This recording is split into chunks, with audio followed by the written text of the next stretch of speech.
Hey everyone, good afternoon. It's Sunday. Having a great day. Didn't sleep very well last night because I kind of napped off and on yesterday, so I was up and down all night long. So I got up this morning and I was pretty tired. Went to church at St. Luke's, took communion, had a good time, and felt spiritually refreshed after that. Came home, laid on the couch for an hour. Got up and then I just walked a mile on the treadmill and decided that I wanted to do a little bit of wine blogging. Let me just start by saying I'm going to do a wine tasting on a wine. And then when I get done with that, I'll talk about just a couple of summer grilling tips that I read an article on today. But first, let me make an apology. I'm going to taste a 2021 white Greek wine that chances are none of us or none of you folks will be able to find unless you go to a Total Wines and More, or you go to maybe a Trader Joe's or a Whole Foods. I suspect that Whole Foods has it. I have seen a lot of Greek wines at Whole Foods. Trader Joe's, not quite as many wines in their selection, but they have a lot of unusual wines. Wines and More, of course, will have it, no question about it. So it's not a very common wine for you to find at your Piggly Wiggly, Winn-Dixie, Kroger, Giant Eagle. You aren't likely going to find it, but like I've said many, many times, if I do a tasting on a wine and you know what type of grape it is and you know the area that it's from, if you buy another wine from another winery with the same name, same grape, same area, you're probably going to get something very similar.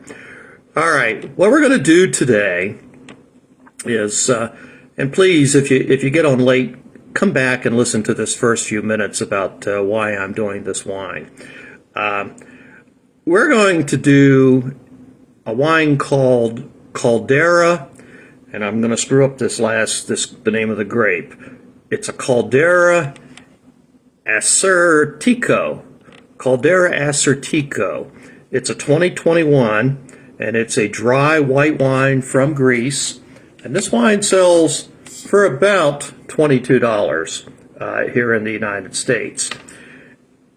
It's got 13.2% alcohol, which is exceptionally high for a white wine. But I read a little tiny bit about it, and it says if you don't know what it tastes like, and I'm talking about this Assyrtiko grape that's in it, they said it's similar to a German Riesling or a very top-notch Chardonnay in the United States. Well, that kind of puzzles me because top-notch Chardonnays, for most cases, are buttery, and a Riesling is crisp and acidic. Unless they're talking about a top Chardonnay that is not buttery, that's stainless steel aged, then maybe that's the case. I remember a few years ago watching wine shows on, I don't know, some travel channel or something. And one of the things that absolutely intrigued me was the fact that couples would be sitting on these stone terraces, on these stone buildings, on these cliffs in Greece, or on the Greek islands, and they would be sipping white, dry, well, not dry, but white Greek white wines. And I was thinking, God, that has to be cool to be sitting there with this beautiful blue sky, looking at the Mediterranean Sea, and sipping Greek white wines. And I made the assumption that they were dry wines, and for the most part, I think that they probably are. I never thought that I would be tasting one, to be honest with you. This wine just showed up a couple of days ago in some wine that I ordered, and I'd never heard of it, didn't know anything about it. By the way, it's from the Kaldera wineries on the island of Santorini. We've all heard of Santorini. I'll probably never get there, even though I've been to Europe. I would love to go there sometime, but I've never been there and probably never will at this point.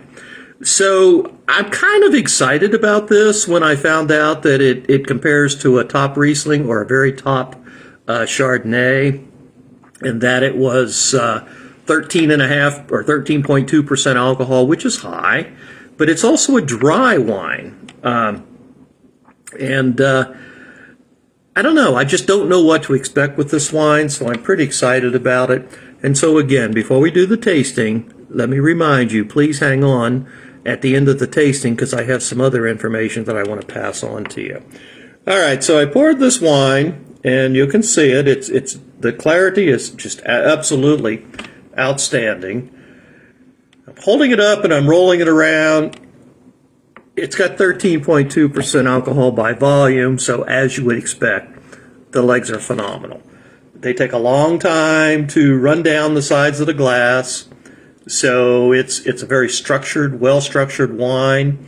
It's not the color of straw like you would think. It's more of a gold color than anything. It's kind of a unique color, and maybe that's what a Assyrtiko grape makes. I don't know.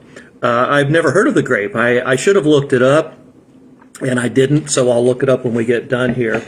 And perhaps the skin is a little darker than most of your white grapes, and maybe they left this wine on the skins for an extended period of time to get this gold color rather than a standard straw color. All right, let's see what we've got going on here. Ooh, I don't know. It's fresh. It's refreshing. I'm kind of at a loss for what the aromas are. And again, I've never had a white Greek wine, so I'm a little bit of a loss. Teresa, if you just came on, thank you for checking in. If you get a chance, go back and listen to the very beginning when I talk a little bit about the history of this wine. I would say apple. Green apple is probably the strongest aroma that I'm getting. It's not sweet like tropical, but it could have some melon undertones, but definitely green apple. Oh, it's just, I think it has a green apple with a honeydew aroma to it. You know what honeydew is. Okay.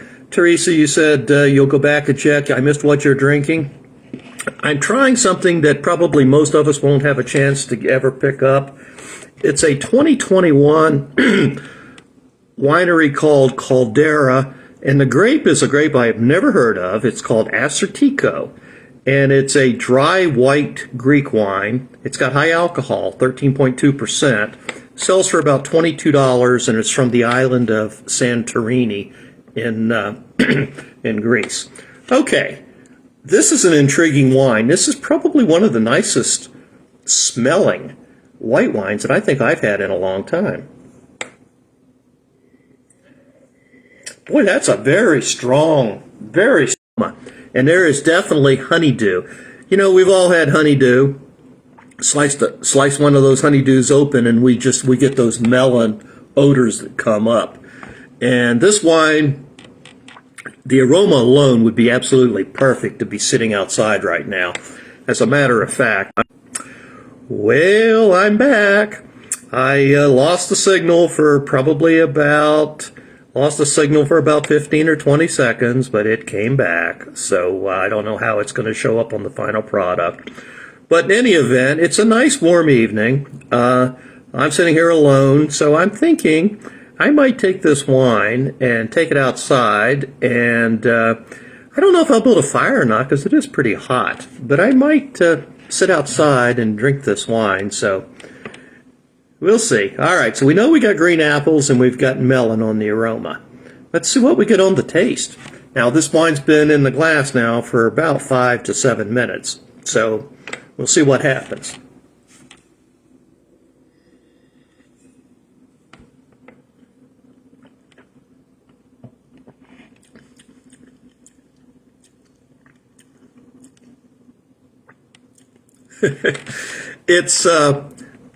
It tastes like it smells. It tastes like green apple juice. If you've been into a Granny Smith and you get that juice, it tastes like that.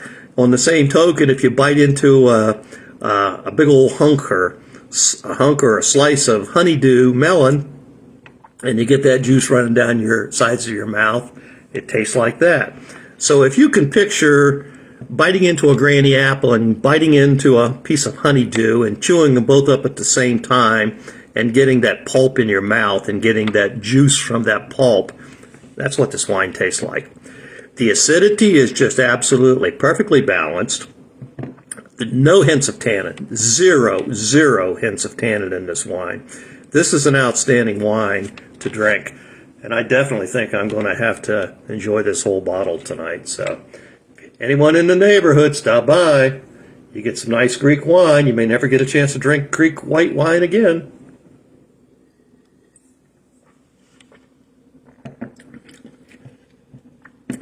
Green apples and honeydew all day long. Not going to change. Now, what would you pair this with? This is an easy one. A real easy one. Seafood.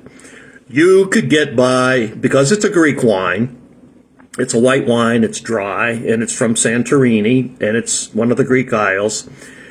You know, you can only picture squid or octopus on the grill with just maybe butter seasoning it, or you could see some small whitefish that is grilled on the grill that you're picking off little pieces of that with a little tiny hors d'oeuvre fork or something like that.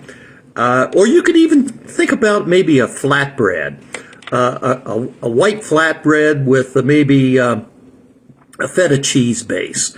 Feta cheese with peppers and maybe some mushrooms, and I'm not an olive fan, but I could even probably handle some olives chopped up and put on this. And no meats. I think you'd want just a kind of a dry, or not a dry, a white flatbread with feta cheese would go absolutely perfect with this wine. You can't go wrong with it. Well, listen, that's the wine tasting that I wanted to do on the Kaldera Assyrtiko. But there are a couple of other things that I wanted to mention. I was reading an article, and it was talking about grilling out in the summertime. What wines would you want to use when you're grilling out? Well, the normal thought when you grill out is you're probably going to have meat, so you're probably going to want to have a red wine. Well, the other side of the coin, if you're grilling out in the summertime, it's going to be hot, so you probably want a white wine that's colder. Well, the way the article read is that you can take reds, but not every red. You can take certain reds and you can chill them. Well, guess what? Wayne has been doing that for 50 years. But you can't do it with every red. You can't do it with big, bold Syrahs or Cabernet Sauvignons or Merlots because your tannins are too heavy in that. And when tannins are in a white wine or a red wine and the wine is chilled or even cold, tannins become bitter. So what you have to do is, if you want to chill a red wine for grilling out, you want a lighter red wine. You want a wine like remember I said that the French call their wines, name their wines after the region? A Beaujolais. A Beaujolais is from the Bourgogne or the Burgundy region in France, and it's made from 100% grapes called Gamay, Gamay. Gamay is a very light red wine, very light, and it's got a lot of raspberry, strawberry or taste to it. So that would be a very nice wine to chill, to cook out. The interesting thing in the article that I was reading, it says Zinfandel. Red Zinfandel. Chill a red Zin and take it out to the grill. I have but one bottle, only one bottle of Zinfandel in my cellar right now. I was rearranging my cellar last week and noticed that I only had one bottle of Zinfandel. By the way, I do have a bottle of Primitivo. And so you say, well, how does Primitivo tie in with Zinfandel? Not that you'll probably remember, but Primitivo is the exact grape that a Zinfandel is, but the Italians call it Primitivo. Remember, the Aussies and the New Zealanders and all those folks down there, they call Syrah, they call it Shiraz. Well, the Italians call Zinfandel Primitivo. It's been genetically proven that it's the exact same grape. But anyway, getting back to this chilling your red wines, Zinfandel is another one that you can chill because Zinfandel is pretty well known to be a lighter red wine. It's also very, very light on the tannins, so it would not become bitter. Lambrusco. I'm kind of reluctant to mention Lambrusco because Lambrusco has got a reputation for being a $6, $7 fizzy wine that you buy at the supermarket. Lambrusco has a reputation for being somewhat sweet. I was reading about Lambruscos earlier today, and I didn't know that Lambruscos can be vinified to be very dry. So now I'm going to have to look at those. My mother was a Lambrusco fan. My mother's been dead now 18 years. I used to buy her bottles of Lambrusco all the time. She loved it. It's a spritzy wine. You open it up, and it's a regular old screw top. It's not a champagne bottle, but you open it up, and it's fizzy when you pour it. That's the way that it's made. It's the ones that I've always had were always somewhat sweet, and that's why I don't buy it. So now I'm on a crusade that I want to try to find some Lambruscos. I'm going to read the labels very carefully, and I have seen a dozen different types of Lambruscos, but I never paid any attention because I always bought the same one for my mom. And now I'm finding that they make a dry one. So I'm going to have to check into that for you, and we'll probably do a Lambrusco wine tasting one of these evenings. So Lambrusco, Zinfandel, Beaujolais, those are all red wines that you can chill. Barolo. Barolo is another one. Barolo is an Italian wine. I'm trying to think of the name of the grape. It's up in the Piedmont region, but it's not coming to mind right now. Barolo is what they call it. That's the region where it's from. But it's also a lighter wine with very low tannins. It's going very high in the elevation, very high elevation. By the way, if you're ever in Switzerland and you cross into northern Italy and you go through the Grand Saint Bernard Pass, you go right by Mont Blanc and you go right through the French, Swiss, Italian Alps. That is the most beautiful place I have ever seen in my entire life. You say West Virginia is beautiful until you've seen the French, Swiss, Italian Alps where they all join there together. You have not seen God's beauty on mountains. It's just gorgeous. So, but anyway.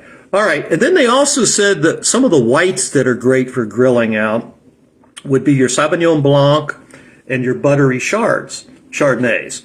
Sauvignon Blancs are good for wines that you use a lemon base. For example, if you're putting lemon on crab legs or lobster tails or fish that you're grilling out, whereas a Chardonnay would be very good for something that you're buttering up.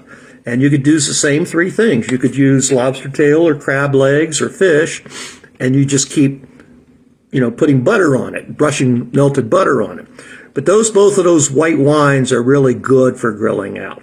So just think about that. The next time, the next time you're grilling out, think about taking your wine outside and thinking about how you're going to pairing it with your red wines, of course, that I mentioned a minute ago. Those pair with any of your red meats, your hamburgers, your hot dogs. You could even eat hot dogs with those. Well, listen, I'm going to let you go. I don't know when the next time I'll be back on here. I'll shoot for tomorrow night, but I have a lot of things coming down. I put a new a wooden cabinet in my bathroom that I'm renovating, and I have a built-in dresser that has been an antique wooden dresser, walnut, that they had cut out and made it into the bathroom sink in there. So I put this new cabinet up above the new toilet that I had installed, and it's a lighter wood. It's a blonde wood, so I want to go and get some walnut stain to stain it to try to make it close to the sink, the wooden sink area. So I've got a lot of things that I want to try to get done tomorrow. I am leaving Thursday morning for about 4 or 5 days, so I'm trying to get a lot of these things done. My grass has not been cut, as you well know. It'll be 5 weeks on this coming Wednesday, but now it needs cut from the rain that we had. So I'll probably get the grass cut. Tomorrow is Monday, so either tomorrow or Tuesday I'll do the grass.